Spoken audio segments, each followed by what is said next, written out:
Imagine being able to have a golf swing that just flows. Your takeaway sets you up perfectly, your downswing stays on plane, and every shot just feels controlled, powerful, and very much so repeatable. No overthinking, no overcompensations, just a simple, repeatable golf swing. But you could be currently dealing with that horrible big slice or that nasty, dreaded over-the-top downswing move. And for some crazy reason, you can't find a way to shallow the club and hit straighter golf shots. And what's so crazy about this is that the cause to these two outcomes often starts much sooner in the golf swing than people realize.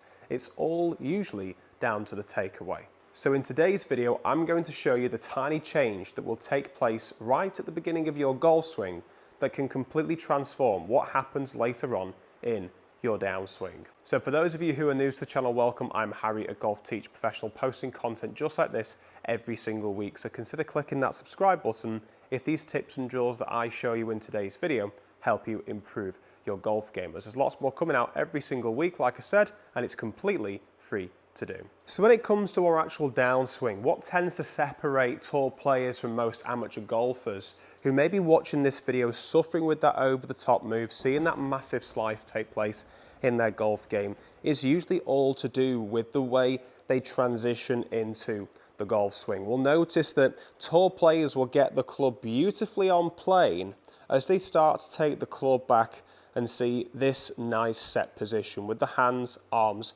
and wrists. Now as they make their way into the top of the backswing, this is a continued motion of rotation and lifting upwards of the arms up to the top of the golf swing. Now from here they're able to transition and bring the club back down in this very much so similar plane, if not ever so slightly shallower, back into this position here. And from there they're able to rotate and compress the ball beautifully. Amateur golfers, what they'll do is they'll get to the top of the golf swing by swinging very much so on the inside like this, and we tend to see this rolling effect take place of the hands and the wrist to start that golf swing. We can see here now my glove logo is facing upwards, and as we can see from the hack motion data there on the actual 3D arm, that is causing an awful lot of what we call extension taking place in my left wrist. So when we get this glove logo here pointing upwards too much and we get this extension, as you can see on the screen, that's extension and it causes a very much so open club face. So if you're suffering with that slice, that's the issue of the open club face. The reason why you're slicing the golf ball, of course, is because that open club face is taking place at impact. So if we can look into a way of stopping this action, because from here as we rotate up to the top of the golf swing, we can continue up to the top, but we haven't got an awful lot of room to fire back down on this shallower plane. Otherwise, look how open the face is. We're going to end up probably hitting the hosel side of the golf club. So the natural reaction to this very much so wristy, rounded starting golf swing here and making our way up into this flatter position is this push over, because that's the only way that golfers can create room for those arms and hands to come down and attack the golf ball. So that's where the slice is coming from. The over-the-top move because it's the reaction, the transition taking place in the downswing, rather than this straight upward motion and back down like we see the pros do.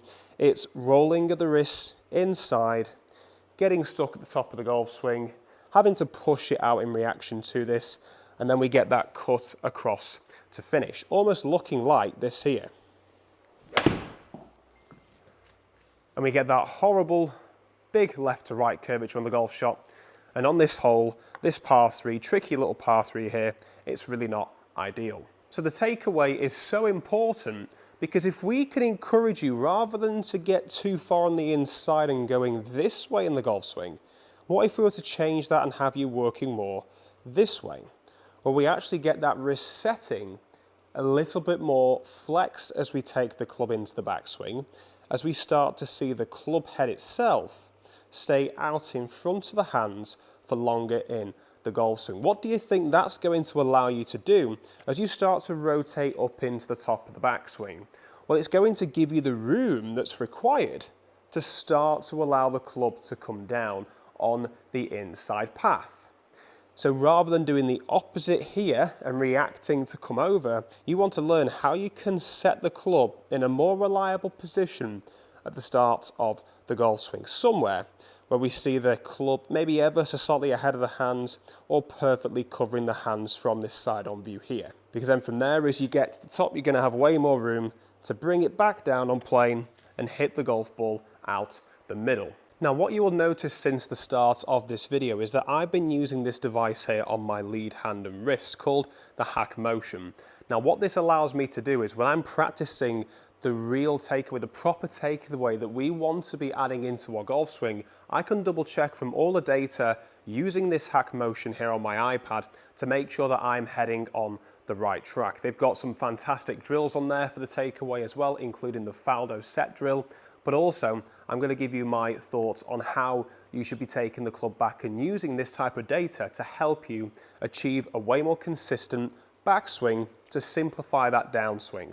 Again, you don't have to use this if you didn't want to. I'm going to show you the feelings of how to get into those positions to make this golf swing much easier, to transform your downswing and make that move way easier to achieve. So let's take a look at how we can add this takeaway move into an all-in-one motion golf swing, because that's the key, isn't it? If we can do that, we're in business. So the first thing we need to look into doing is learning how we can actually set the club in that position without having to force ourselves into that position, without having to watch the golf club, just to make sure we're setting the arm, hand, wrist, and the golf club itself in the right position.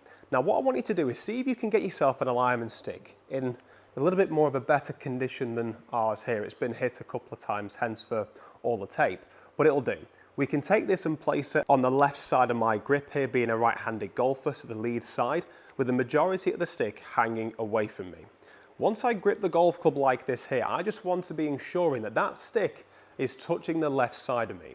And the idea of this during that takeaway is that we don't want the wrist to roll on the inside and get this extension, but look what that encourages this stick to do. The stick moves completely off the body. Now for a more consistent, reliable takeaway, we want to keep the alignment stick touching the lead side of your body all the way up to about just before where the club would reach parallel to the ground. So the club face here, we should be able to see as we start to practice this movement here, stay ahead of the hands for longer. Hands are staying relatively close to me as I do this action here. They're not rolling out and away from me here to get into this more outside, the feeling of an outside takeaway position. I'm just using my arms here, my body, my shoulders to set the club as I take this into this first part of the golf swing here. Now what we'll notice on the Hack Motion screen here is that my wrist angle there is now -6 in at the flexed position. If I go back to the alignment stick moving away from the body, we can see there it's +18, 17 now in the extended position. So huge difference there in the way we can take the club back, change that feeling by simply placing an alignment stick on the lead side of the golf club. That totally eliminates any of this wrist motion here that we want to look into getting rid of in your golf swing. So once you've had a couple of swings doing that, just getting used to taking that club up to this part of the golf swing, it's time to implement this into your actual chipping swing. So if you just take the alignment stick away and place it to one side, I want you to start hitting a couple of shots, just simply getting used to the feeling of where that position was. I'm going to use Hack Motion here now just to check I can get myself into that -6 a couple of times. I'm going to look at the ball, see if I can get it there. Yep, I was able to get it fairly close to that -6. Going to check it one more time. That's pretty good there. One more. Okay, now I'm all set just to hit a couple of shots, just like that one there.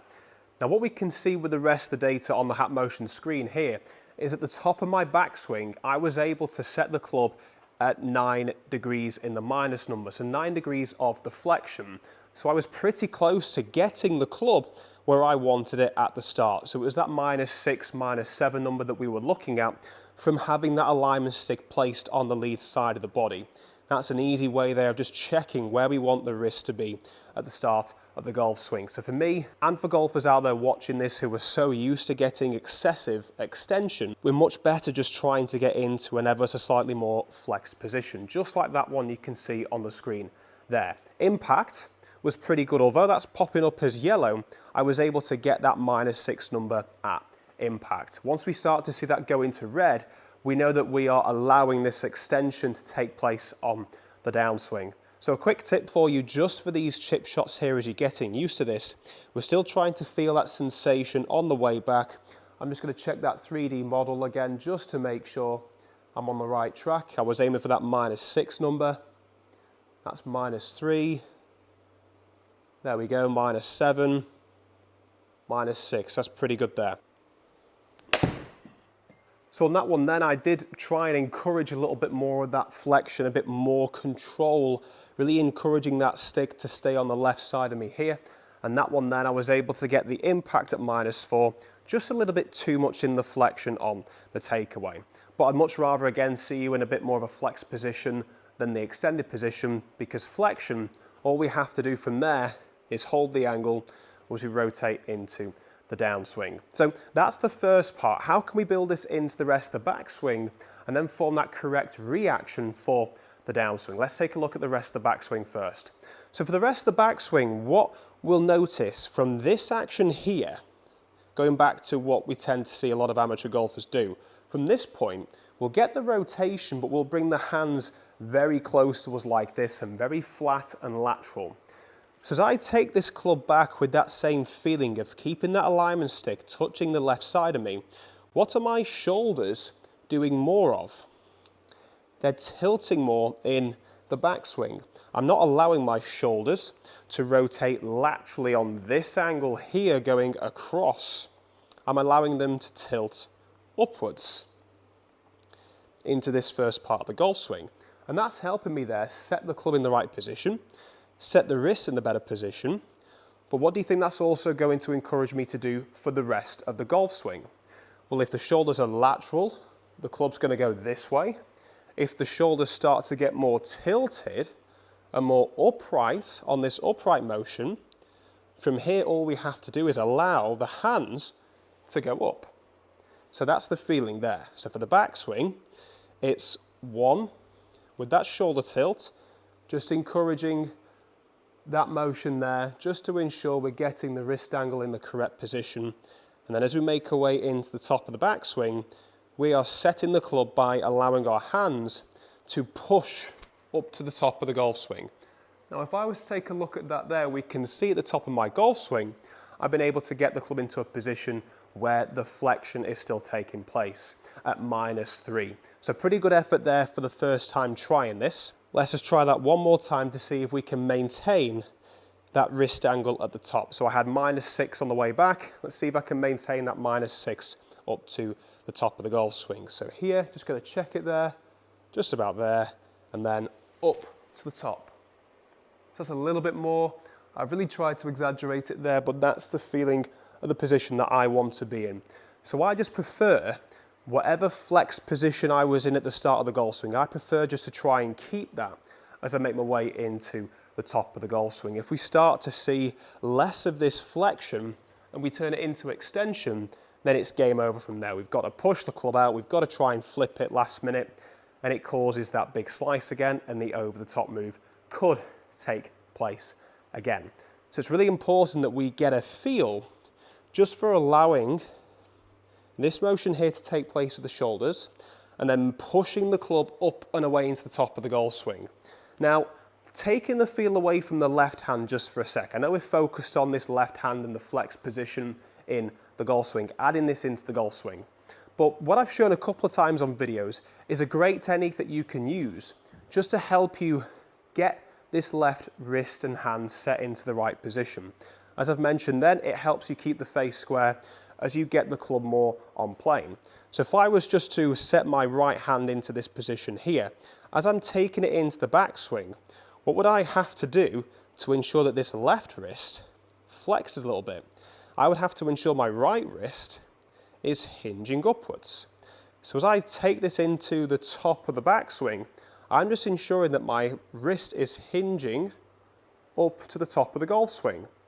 So I've mentioned this in the past, but imagining that we've got loads of plates, a set of plates, and we're a posh waiter or waitress at the top here, holding onto those plates. That's the key for this. That's going to really help you force that flex position at the top of the golf swing with this lead wrist, as we can see here on the screen now. Minus 51, which is huge. A little bit too much, but it's always good to exaggerate that when it comes to getting rid of that huge extension that you may have in your golf swing. So taking this and applying this feel with the golf club just to really make sure we're keeping that club nice and square. I'm just setting the club on the way back and then moving into the top of the golf swing. Better there, minus 13. Again, I'd much rather see that than in the plus number. So we've got that feel for the backswing, this extra bit of tilt with this right shoulder lifting upwards and the left shoulder lifting down as we make our way into setting this club all the way up to the top. But the question is, now we've got the club into a higher, more on playing backswing position, how can we get the club to work the opposite way? So once we get up to the top of the golf swing and we've made quite a few swings, just getting used to that motion, from the top, I want you to imagine that your right elbow is tucking in to your body.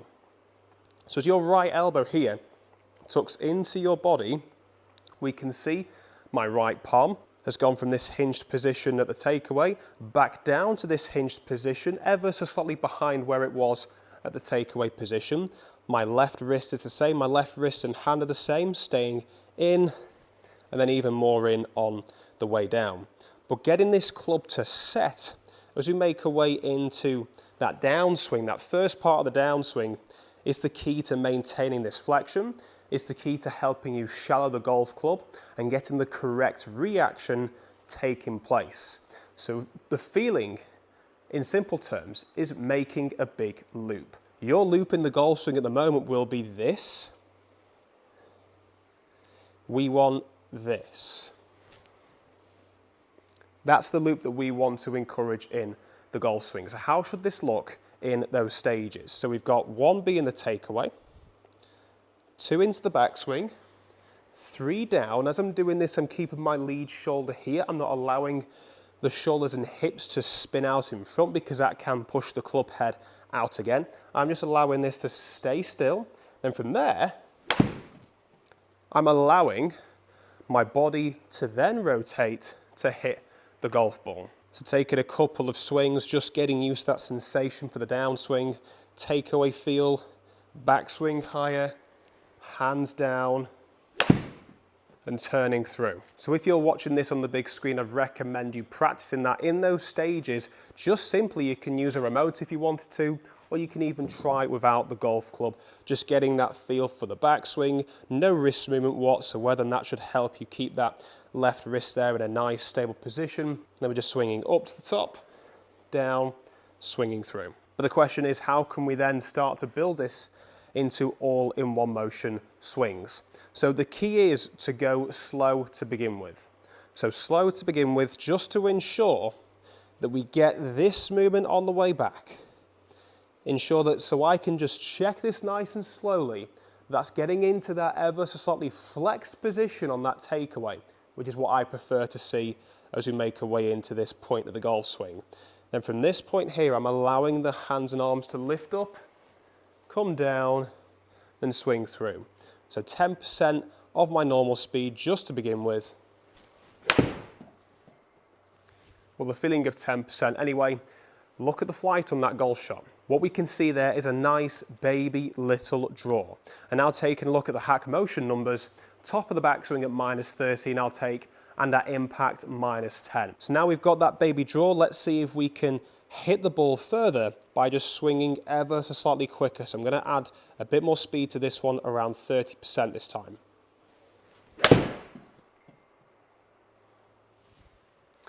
So unfortunately with that one, an ever so slight push out to the right. Top of the backswing stayed in range at minus 7. However, at impact, I just let go of the angle just last minute and got it to that minus 3 mark. Hence why I pushed that one a little bit too far to the right. But this is great for me to understand why I'm hitting golf shots to the right, why I'm hitting them too far to the left, and I can use the data to work on my swing, as well as all the guides that they have here on the system. So I'm going to try and implement that same motion, top of the backswing, to keep at that -7. Keep the flexion to the downswing, but I'm just going to add a bit more speed to this one. I mean, it was an absolute pure shot, just shy of the flag there, and I have gone a little bit excessive at the very top of the golf swing, but looking at impact, I've been able to bring this back to more or less in a square to neutral position. So for me, I know that I need to work on just stabilizing that movement up to the top of the backswing, just to ensure I'm getting a little bit of that flexion, and then trying to maintain that in the downswing. The good thing is I know that for next time. But when we take a look at that swing there, I was able to just simply get that motion on the way back, that takeaway top of the backswing, moving into the downswing, and getting that correct reaction to take place. So if you're wanting to shallow out your golf swing, if you're wanting to have more control over your golf shots and hit them straighter and hit more greens, this is definitely the move you want to be trying. Start off with that takeaway, work it up into the backswing, add that downswing feel, and you will hit much better golf shots. Just like this one here. Nice little draw again, curving a little bit to the left of the pin.